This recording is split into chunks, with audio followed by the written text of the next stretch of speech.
Joining me live now is the Director of the Grattan Institute's Energy and Climate Change Program, Tony Wood. Tony, good to see you. Thanks for your time this morning. So the government is looking increasingly likely that it will commit to net zero by 2050 and perhaps even increase its 2030 targets as well. What do you make of those developments? Peter, I think we've watched with some degree of concern how excoriatingly slow this has been, but we know where this has been going for a while. It always made sense politically for the Prime Minister and the leader of the National Party to come to a deal. I think Minister Taylor's been working hard on what this is going to look like. I think many people will find that once, to some extent, it might be a disappointment because it won't be as spectacular as they were looking for. But the good news is, in some ways, this is the end of the beginning, getting a really serious climate change policy in Australia. It may not be perfect, but it'll have all the pieces that are necessary, certainly, I think, to get the Prime Minister to Glasgow and also to actually get us moving out of what's been a climate war for a long time in this country. OK, so you're actually saying this is the end of the climate war, Tony? I don't think I want to declare peace yet, though, Peter. I think it's, there'll be some skirmishes, of course. We've got an election coming up.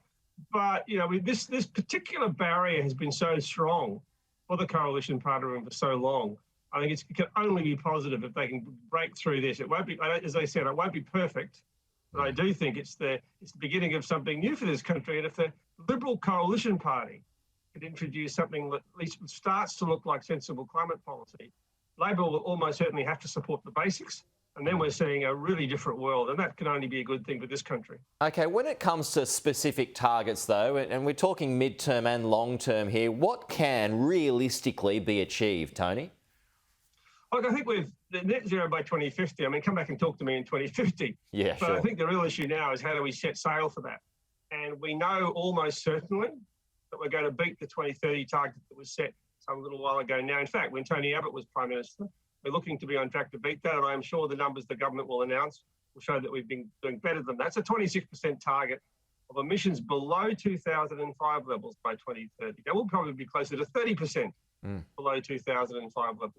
But they could, with quite a degree of comfort, set a target which is higher than that, 35 or possibly even 40%, and that could be achieved, particularly because our emissions in electricity have been going down very strongly. It's the rest of the industry, the rest of the economy that will start to get harder, where they'll have to start to think about longer-term, mid-term policies in terms of that longer goal, Peter.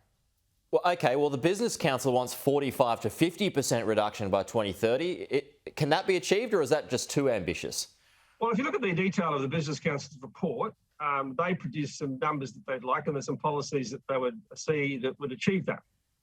The government pretty much has rejected the core of those policies because they do involve putting an obligation of business, which is the Business Council asking for an obligation to be put on them. They do involve obligations or liabilities on businesses to do stuff with government policies to achieve it, but basically they'll have to do things. And even yesterday, Minister Taylor said they weren't about to put liabilities or obligations on any businesses or any farmers. So that's where it's going to be difficult, because it's hard to see how you can get those 40, 50, 60% emissions reductions without paying for things.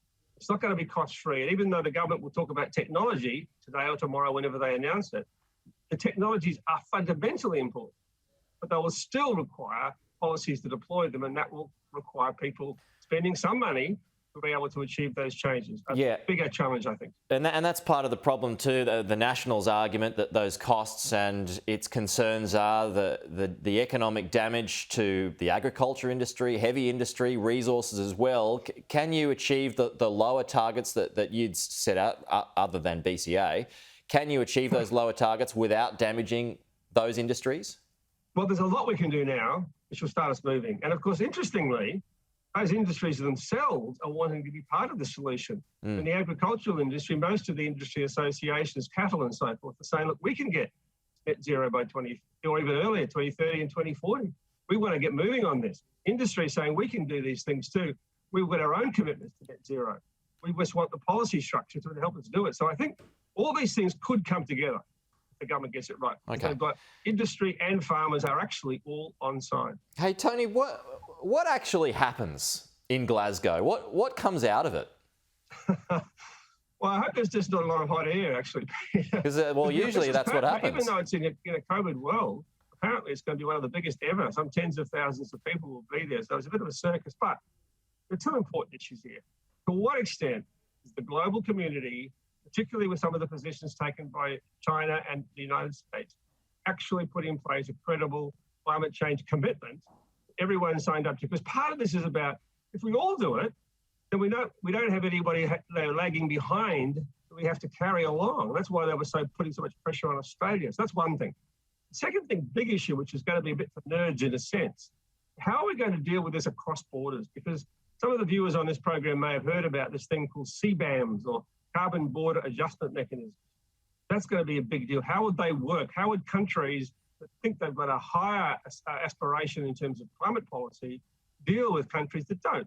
And we will be part of that debate. That will be a very important one for this conference, because even though it was delayed for a year, this is one of those important 1 in 5 year conferences where they actually have to make some big decisions. And that's why I do think, provided we've got a reasonably credible policy coming out of the government today and tomorrow, that Scott Morrison could and should be there. Yeah, okay, yeah, and put more pressure on China too to do more. Hey, Tony, that was an interesting conversation. Appreciate your time this morning. Thanks for joining us here. We'll talk to you soon.